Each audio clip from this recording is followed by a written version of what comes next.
Well, tonight, Crime Tracker 10 takes a closer look at domestic violence. In Ohio, between July of 2022 and this past June, data shows more than 100 victims of domestic violence have died. Of those, 22 were children. The youngest victim, just 4 months old. The oldest, 92. 10 TV's Kiana Deiches is at the State House tonight looking at the trends as advocates push for more support to end domestic violence. Yeah, 112 fatalities, but these are more than just numbers. There are our neighbors, our loved ones, families torn apart, and lives changed forever. Inside the Ohio State House, there's hope for domestic violence survivors.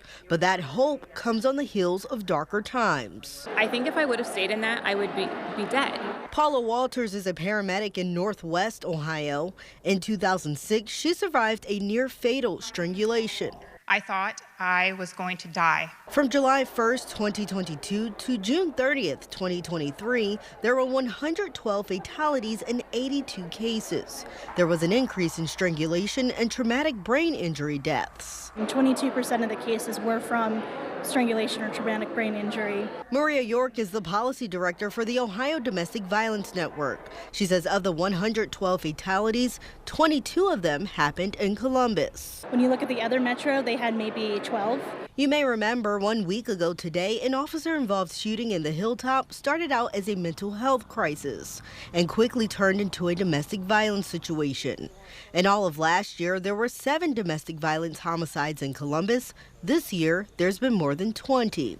York says many victims died after trying to get help. We found that about 60% of the cases had prior law enforcement involvement or court involvement. Advocates praise Governor DeWine and Attorney General Dave Yost for getting $20 million in funding for domestic violence services included in the state budget.